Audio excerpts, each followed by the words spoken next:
Yeah, sure. Carlo, congratulations on your test debut. Can you just talk to us about how it was taking the field and, you got through a fair amount of work in, 60-odd minutes that you played? Yeah, thanks, mate. No, it was awesome. I was just speaking to Slips before, and it is a big step up, but I loved every minute of it, and the boys really helped me out throughout the week. It didn't feel like I was out of place as well, which was good, and that's credit to the lads and the coaching staff as well for making the week so seamless. You're coming up against Sia Khaleesi, pretty much your opposite number, despite the jersey difference. What did you find the biggest difference was with the box and taking them on and adjusting to test footy?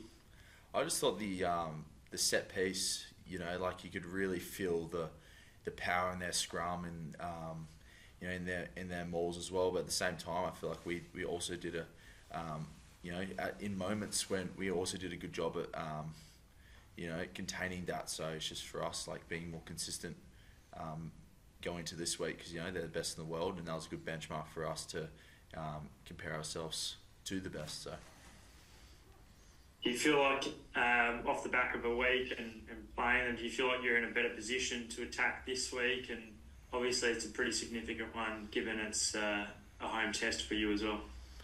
Yeah, no, really excited. Optus Stadium is an unbelievable stadium. It's right on the water there, and I think we're gonna have a good review today, which we already had with our forwards, and we're going to attack this week. Like, we're really excited for it, and we're up for the challenge. They're the best in the world, and we want to be the best in the world. So, what better than to verse, not often you get to verse the same team 2 weeks in a row as well. So we can make the adjustments and go from there. No, we're really keen. It's coming on for getting your debut against, back-to-back World Cup champions, the best in the world right now. Does that just give you an indication of, right, this is where my game is, but this is just how far I've got to take it if I want to be here and make myself a, Wallaby for years to come? Yeah, definitely. Like I said before, they're the best. So, getting that comparison to what the best looks like, it's awesome. And, to be honest, I've been really lucky training with and being teammates with Hoops for a couple of years as well. So I've always had that, had that benchmark there as well. So it's good to, be a part of it and be in this arena now, and I just want to keep ripping in.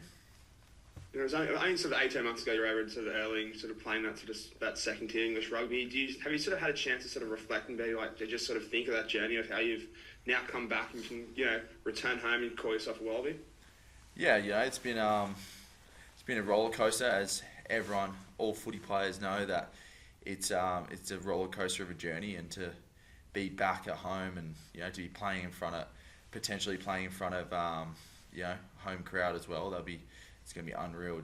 Just can't wait. I think a test at Optus Stadium as well is just exactly what rugby in WA needs. It just keeps raising awareness about the game, and we're growing sport here in WA. So it's really good, and my journey as well. It's been a roller coaster. So. It just slips to bring you in, and sort of another debutant on the bench, and Luke Reimer was showing us photos after the game of him and you as a fan 13 years ago in the stand, getting a sort of chance to recreate that photo. Like, what does that mean when you see these guys that have idolised you now coming through the pathways where it was Brumbies, now sort of taking the field as Wallabies and making impact? Oh, it's awesome to see. That's kind of happening to me a bit more than I'd like. I made a comment earlier today that I'm starting to get coached by players I played with. But on Luke Reimer, it was just a good moment for him. Someone who's really supported the Wallabies, grew up watching the game. A true rugby man, and to see him run out there and put on the jersey for the first time, it was really special. And I've got to know Luke throughout my time at the Brumbies, and he's a good man. And I'm just really proud for him and his family. You talk about that experience that you've sort of faced Springboks teams across the sort of years. In terms of this one that you faced on Saturday, like, how can you sort of rate him? How does it compare to the past, and does it have claims of being the best Springbok side we've seen in the 21st century? Oh, it's a good question. Like, I guess going off results, they've won 2 World Cups, so it's hard to argue with the results. But There's been some great South African teams in the past, and I'm sure this one's right up at the top of that ladder. So, look, we found out on the weekend that we're up against the best, and it's probably safe to say they're a quality team. Just on that sort of, what's come out of that review that I'm sure you've done, sort of just from that game about those opportunities that might have just been there to really take it to them, and the sort of what those non-negotiables you need to do to make sure that you can flip the result on Saturday?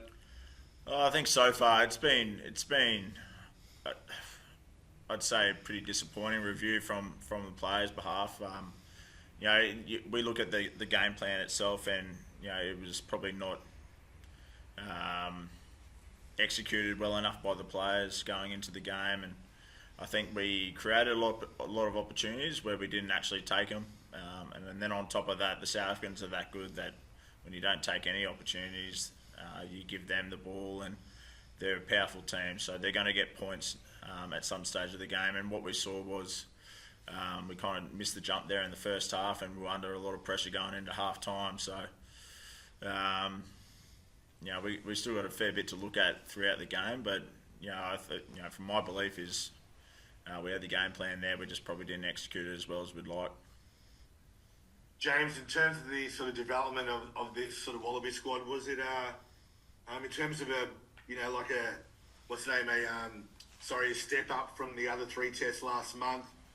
Was it a big step up, or not as big as what sort of you might have thought? We knew it was going to be a step up. Obviously, Wales and Georgia, they were really good tests for us at that point in time. And look, they're not bad teams either. Like they put us under pressure, and they probably haven't got the results they've liked either. But they're quality players. So we'll challenge there in the July test. But we knew coming into obviously the Rugby Championship, we're up against a two-time World Cup winning team. The results speak for themselves. It's going to be a step up naturally. They've got some big bodies, some really experienced players, and we found out on the weekend what the benchmark is in Australian, in World Rugby, and the beauty of it is, and Carlo mentioned it, we get to play them again. So we'll review, we'll see where we can get better, and it's about just being consistent in that game plan. And just on Carlo, what did you make of his first appearance? For me? Yeah.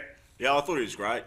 He came in, and Carlo's one of those players who plays with a lot of confidence. So he had a great year at the Force this year, and he fitted in really seamlessly in the squad. And one thing you know about Carlo, he's going to put his body on the line for the team. So that's all we ask when you put the jersey on, is you do your best, and he did that. Excited to see what the future holds for him. Hey, Carlo, debutants, it's not like you haven't been eased into it, have you? You've been thrown into the deepest of ends against South Africa. As a debutant, as someone who's watched on for a long time, what's it like now then trying to reverse a result like that? Because I imagine, even though you're so honoured by getting that Wallabies jersey, I imagine there's a fair amount of you that sits back and goes, bloody hell, I want to win the next one. Yeah, to be honest, I really love that I got just thrown straight in the deep end against the best in the world. I think that's an awesome way to test how all the hard work you've been putting in over all these years since you're a kid, see where you kind of can put yourself. And obviously, after the weekend, it was like a bittersweet. I was absolutely gutted because winning is everything. So to lose in front of that massive home crowd was a tough one, and especially on all the players. In the sheds, we were pretty upset about that, and as you would be. For this week to be able to put forward a good performance we can really be proud of at Optus Stadium in front of especially for me in front of the Perth local fans, that'll be something I'll remember forever. So especially being a part of this group as well. And Slips, you just mentioned about watching on the tactics of the execution not quite measuring up to the tactics. Watching on from the sidelines, from our perspective, it seemed like the kicking, particularly from 9 in the attacking kicks, weren't quite going to plan. Just to bring the public into this, was that very much against the plan about kicking the ball away as easily? And watching on from your perspective, how was it kind of seeing that unfold? Well, yeah, it comes back to what I said earlier. We're like the game plan was set. Just our accuracy around delivering that game plan wasn't. Our performance in that wasn't great. So we don't want to see kicks uncontested. We want to see him hit grass, and it's not just the kicking; it was the set piece as well. It was the way we were tackling, our inability to win the collision at times really hurt us as well. So, I guess the kicking aside, there's plenty of areas to the game that we just didn't. Or we were trying to. We just weren't accurate in delivering. So. What we know is if we get certain areas of the game right, we can create a lot of opportunities, and we've seen that in the review. But we know we're going to have to be good this week. Like it's a fine margin in Test rugby where you're not as accurate as you want to be, and you get punished. And that's what happened to us on the weekend. And everyone sitting at home probably saw that as well. So we're going to have to be better. We're going to have to be good to get a performance that wins. And Argentina flipping like the script and blowing away New Zealand on the weekend, does kind of results like that at times show that quickly results can change? And can you even draw any confidence from that?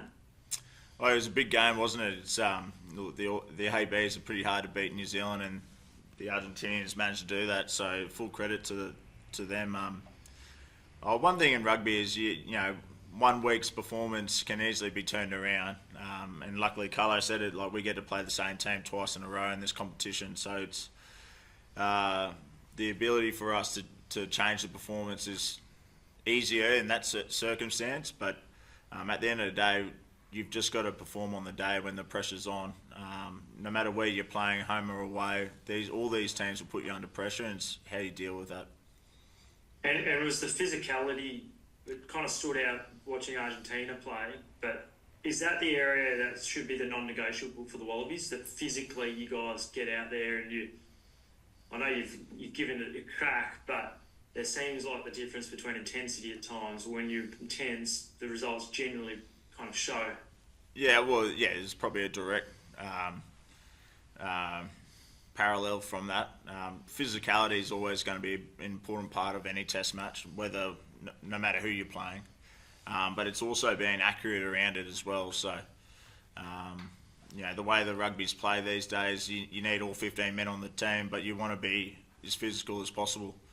And with physicality, you want to be accurate, and that will give you the best chance of being in the spot you want to be in, if that makes sense. So, for us, we've got plenty to work on. We're under no illusions that we're the finished product. But one thing I'll admit to is, we want to be better than last week. Did you want to do anything online, or did you want to just go? Perfect, thanks, man. Obviously, not the result you're looking for on the weekend, James. As one of the senior members of this side, what are you saying to the guys, given it's a bit of a new look pack, there's been a bit of change, transition, a few new guys coming in, and especially, given some of the injuries, what's been your message to some of the young forwards? Well, we haven't really trained yet. We've been just dissecting what's happened so far. But for me, it's just about staying at it. We truly believe in the direction we're going under the coaches we've got.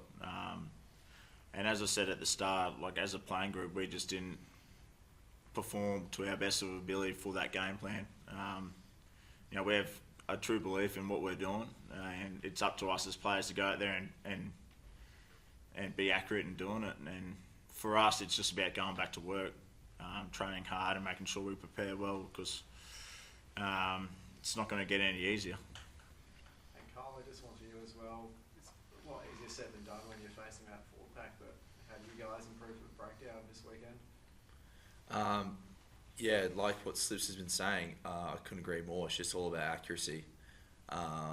You can be as big as you want, but if you're accurate with what you're doing, that's going to make up for the physicality, especially at breakdown time. So, for us moving forward, it's just accuracy.